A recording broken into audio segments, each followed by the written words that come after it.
Si on pense que nos choix amoureux sont guidés par la pure raison ou même notre éducation moderne, il est peut-être temps de réviser notre copie. C'est clair. On adore s'imaginer qu'avec nos smartphones et nos diplômes, on a laissé notre biologie primitive loin derrière nous. Ouais, genre quelque part dans une grotte, quoi. On se perçoit vraiment comme des êtres super sophistiqués. Mais c'est une illusion super tenace qui éclate en morceaux dès qu'on observe les comportements humains à grande échelle. Il suffit d'ouvrir n'importe quel journal pour voir que le vernis craque de partout en fait. On est bombardé de gros titres sur les scandales de harcèlement ou le phénomène incel. Et tous ces débats incessants sur ce qu'est censé être la masculinité aujourd'hui. C'est ça. On se retrouve face à un paysage relationnel qui ressemble moins à une comédie romantique qu'à un vrai champ de bataille chaotique. Et c'est la mission de notre exploration approfondie aujourd'hui. Absolument. On va se baser sur le livre Bad Men du psychologue évolutionniste David M. Buss.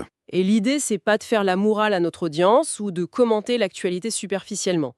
C'est vraiment d'ouvrir le capot de la nature humaine pour comprendre le moteur évolutif caché. Ouais, mais posons le cadre avec calme avant d'aller plus loin, parce que le terrain est hautement inflammable. Ah, ça c'est sûr. D'un côté, on a des théories sociologiques qui mettent tout sur le dos du patriarcat, et de l'autre, on a les discours d'Internet comme la manosphère. Ceux qui fulminent en disant que les femmes sont juste des calculatrices attirées par l'argent et le statut, tu veux dire. Exactement. Et ces deux visions du monde capturent des petits fragments de vérité, mais elles manquent cruellement de profondeur explicative. Notre but ici, c'est de valider aucune de ces idéologies. On n'excuse absolument aucun comportement toxique. Voilà. L'objectif, c'est d'observer l'effet froid et parfois dérangeant de la biologie de l'évolution. Bon d'accord, décortiquons tout ça.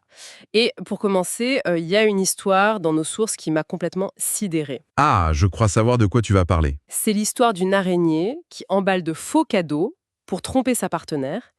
Et apparemment, ce minuscule insecte, arachnide, serait la clé pour comprendre nos propres déceptions sur les applis de rencontres. Ouais, l'araignée Pissora mirabilis.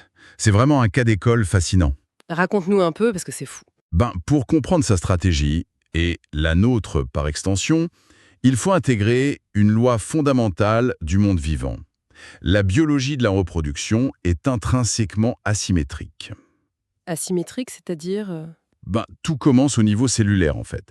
Pour le mâle, le sperme est biologiquement bon marché. Il est produit par millions, reconstitué en permanence avec un coût métabolique quasi nul. Attends, t'es en train de réduire toute la poésie de l'amour à un simple calcul comptable entre des cellules, là? C'est un peu froid comme approche, non? Ah, c'est sûr que ça casse le mythe de la romance. Mais la biologie de l'évolution ne nie pas les sentiments, tu vois. Elle explique juste d'où vient l'impulsion originelle, quoi. Exactement. Et cette impulsion est dictée par cette économie cellulaire. Parce que du côté féminin, l'ovule est une ressource rare, précieuse et extrêmement coûteuse. Surtout chez l'humain. Cet investissement initial déclenche quand même 9 mois de gestation qui drainent l'énergie de la mère. Sans parler des risques lors de l'accouchement, des années de lactation et des soins derrière. Ouais, donc cette asymétrie monumentale crée forcément une divergence d'intérêt immédiate.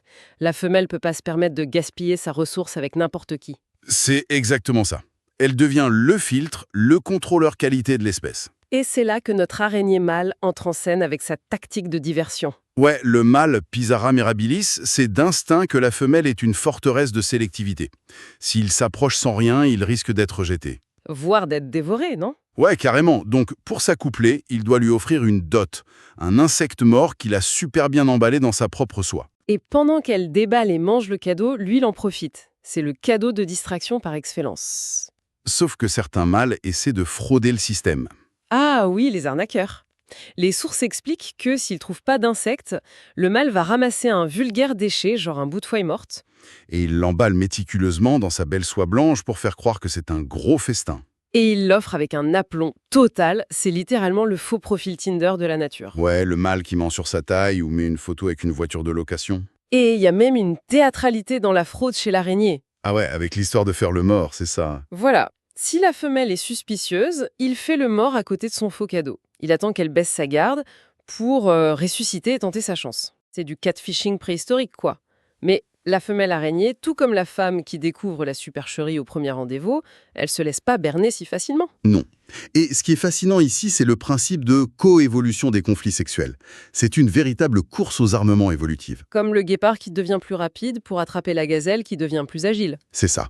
Chaque tactique de manipulation inventée par un sexe force une ligne de défense chez l'autre. La femelle a donc développé un odorat redoutable. Pour scanner le cadeau à travers la soie, et si elle détecte de la terre au lieu de protéines, elle le rejette violemment. Parfois d'un coup de patte, ouais. C'est une guerre de l'information millénaire.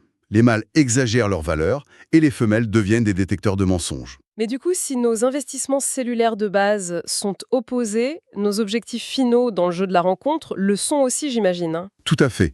La biologie appelle ça des optimums conflictuels. Donc le résultat idéal pour le succès génétique d'un homme, c'est pas le même que pour une femme. Et le champ de bataille classique, la grosse zone de friction, c'est le temps écoulé avant la première relation sexuelle. L'horloge du consentement, quoi. Ouais, les données mondiales sont sans appel là-dessus. Le chercheur David Schmidt a fait une étude titanesque sur plus de 16 000 personnes dans 52 pays, Il voulait mesurer le désir pur, c'est ça? sans les contraintes sociales. Exactement. Et en moyenne, si on demande d'imaginer la prochaine décennie, les hommes désirent 6 partenaires sexuels différents. Et les femmes, en moyenne, en désirent 2. Mais attends, je me fais l'avocat du diable une seconde. Vas-y. Est-ce que c'est pas juste un immense biais culturel? Genre, les hommes sont encouragés à se vanter et les femmes conditionnées à la retenue à cause du jugement moral. C'est toujours le premier argument qu'on oppose à la psychologie évolutionniste. Mais l'expérience technologique contredit ça. Tu parles de l'expérience avec les faux profils Tinder. Ouais. Les chercheurs ont créé un profil masculin et un féminin d'un niveau d'attractivité délibérément moyen, sans artifice. Et le profil féminin moyen a récolté plus de 8000 likes d'hommes, contre seulement 532 likes de femmes pour le profil masculin. C'est une asymétrie tellement vertigineuse que ça balaye l'idée d'un simple conditionnement culturel. Un ratio de 1 pour 15. Donc Tinder crée pas cette dynamique, ça l'amplifie juste. Ça injecte des stéroïdes numériques à notre psychologie ancestrale. Les femmes sont les gardiennes du seuil de l'intimité, parce qu'elles ont tout à perdre. Et les hommes cherchent l'opportunité. C'est là que ça devient vraiment intéressant en fait. Comment ce déséquilibre se gérait avant les algorithmes ou la culture moderne? Pour voir ça à l'état brut, il faut se tourner vers une culture isolée. Les anthropologues documentent bien la culture des Tiwi, par exemple. Une société traditionnelle de chasseurs-cueilleurs en Australie, c'est ça? Ouais. Chez eux, le corps des femmes était carrément la monnaie d'échange ultime pour le statut social masculin. J'ai lu ça dans l'analyse, c'est un système qui défie totalement le libre arbitre. Il y avait un monopole absolu sur le mariage. Une règle implacable. Toutes les femmes devaient être mariées à chaque seconde de leur vie. Et le père promettait sa fille dès la naissance à un allié politique. Un homme souvent bien plus vieux. Exactement. Et si ce vieux mari mourait, sa veuve, qu'elle ait 20 ou 80 ans, était remariée instantanément. Donc le célibat féminin n'existait juste pas. Mais mathématiquement, ça crée un problème énorme. Si les vieux accumulent les épouses, il reste quoi pour les autres? Rien. La polygynie extrême menait à une privation totale pour les jeunes hommes. Ouais, des jeunes mecs au pic de leurs hormones face à des jeunes femmes mariées de force à des vieillards. C'est la recette parfaite pour l'infidélité. Sauf que chez les Tiwi, la réaction au braconnage de partenaires, comme l'appelle le livre, c'était assez extrême. C'est le moins qu'on puisse dire. Le mari bafoué convoquait toute la tribu. Le jeune amant était placé au centre d'un cercle. Et le vieux mari lui balançait de vraies lances de chasse pour le tuer. Une sorte de balle au prisonnier mortel pour un dead clandestin. Le jeune homme avait le droit d'esquiver, mais s'il esquivait trop bien, la sentence s'alourdissait. Les frères du mari s'y mettaient aussi. C'est la cancel culture version préhistorique, mais avec des dommages corporels littéraux à la place des tweets. Et la seule façon de survivre pour le jeune amant, c'était de se laisser transpercer le bras ou la cuisse volontairement. Le sang devait couler pour apaiser la jalousie du mari et restaurer son honneur. C'est glaçant.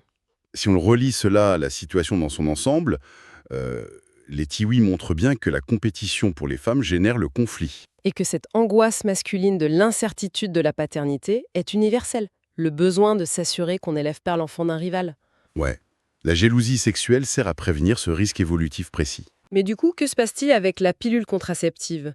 Quand la science garantit à 100% qu'il n'y a pas d'enfant illégitime possible, est-ce que la jalousie disparaît? Logiquement oui, mais biologiquement non. C'est le fameux décalage évolutif ou le mismatch en anglais. Parce que notre cerveau évolue beaucoup plus lentement que notre culture technologique. Exactement. L'équipement psychologique qu'on utilise sur nos smartphones a été calibré pour la survie dans la savane ou chez les Tiwi. Et il y a cette expérience en laboratoire dans nos sources qui est juste folle sur ce sujet. Ah oui, l'expérience sur les jeunes hommes mariés. Ils étaient bardés de moniteurs physiologiques. Rythme cardiaque, transpiration, tout ça. Et on leur demandait d'imaginer leur femme avec un autre homme. Alors que toutes leurs épouses prenaient la pilule. Leur jalousie. Leur cortex cérébral comprenait ça, oui. Mais leur système nerveux autonome, lui, n'a jamais reçu le mémo. Dès qu'ils imaginaient la scène, les machines s'affolaient. Sueur froide, microcontraction musculaire, leur corps se préparait au combat. Une violence physiologique identique à celle d'un chasseur-cueilleur. Alors qu'est-ce que tout cela signifie? Pour moi, c'est comme une alarme incendie défectueuse. La menace n'existe plus, mais la sirène hurle toujours dans notre crâne. C'est une super métaphore. Et ça prouve que la raison intellectuelle peut pas désactiver des millions d'années d'évolution. Mais ça devient dangereux quand ces émotions archaïques s'emparent des outils modernes. Totalement. Historiquement, la jalousie a poussé à inventer des pratiques oppressives. Aujourd'hui, on jette plus de lances, on code des logiciels. Comme l'application AppShare en Arabie Saoudite. C'est glaçant. Ça permet aux maris de traquer les déplacements de leurs épouses. Ouais, avec des notifications instantanées si elles approchent d'une frontière. C'est l'instinct de contrôle antique couplé au GPS. Mais on doit clarifier un truc. On a tous ce vieux logiciel dans la tête. Pourtant, on n'installe pas tous des traceurs GPS sur le téléphone de notre partenaire. Heureusement, non? Pourquoi certains franchissent cette ligne rouge vers le harcèlement extrême alors? La biologie fournit l'impulsion, mais l'environnement fournit l'opportunité, ce qu'on appelle les leviers de pouvoir. Genre la différence de force physique ou la proximité forcée? Ouais, ou le levier économique. Quand une femme manque d'indépendance financière, ça excite les stratégies d'exploitation chez certains prédateurs. D'accord, le terrain joue un rôle. Mais psychologiquement parlant, c'est qui ces individus qui abusent systématiquement? La psychologie évolutionniste pointe vers un faisceau de traits pathologiques appelé la triade noire de la personnalité. C'est un profil avec un manque total d'empathie, c'est ça, hein? Le genre qui traite les autres comme des objets? C'est le premier pilier, ouais, la psychopathie. Causer de la souffrance sans ressentir de culpabilité. Ensuite, il y a le machiavélisme. L'art de la manipulation clinique. Exact. Lire les émotions des autres juste pour s'en servir. Et enfin, le narcissisme. C'est pas juste de la vanité, c'est un sentiment grandiose que le monde a une dette envers eux. Y compris un accès illimité au corps des autres. Et quand on mélange ça à l'instinct évolutif de multiplication des partenaires, on obtient le profil d'un violeur en série. C'est une stratégie sombre, mais efficace à court terme dans la nature. Mais pour être transparente avec nos sources, cette triade noire, c'est une exclusivité masculine. Cela soulève une question importante sur la nature humaine. Et la réponse est non. Les femmes ne sont pas immunisées. Pas du tout. On retrouve des niveaux élevés de ces traits chez une partie des femmes. Mais à cause de la symétrie cellulaire de base, ça s'exprime différemment. Ah ouais. Comment la biologie modifie un trouble de la personnalité, hein? Mais la violence physique, c'est massivement masculin à cause du dimorphisme sexuel. Les femmes de la triade noire utilisent le sexe et la manipulation psychologique de façon plus chirurgicale. Du braconnage agressif, tu veux dire? Ouais, détruire des relations pour le frisson du pouvoir, ou manipuler pour obtenir des avantages professionnels. Elles exploitent les angles morts du désir masculin, en fait. L'obscurité est bien répartie. C'est juste les armes qui changent. Exactement. C'est vraiment un voyage décapant dans nos instincts. Mais il faut rappeler que comprendre cette économie cellulaire ou la jalousie primale, ça n'absout rien. Expliquer n'est pas excuser, jamais. La biologie d'un harceleur ou d'une manipulatrice ne rend pas leurs actions légales ou acceptables. Mais ça offre une carte pour repérer ces pièges invisibles au bureau ou sur les applis. C'est la force de la connaissance. Observer la mécanique de nos instincts avec objectivité, c'est le seul pas vers la vraie liberté d'action. Le but, c'est de ne pas finir comme l'araignée trompée par un emballage vide. Et pour clore le sujet, j'aimerais qu'on laisse notre audience sur une réflexion inédite. Je t'écoute.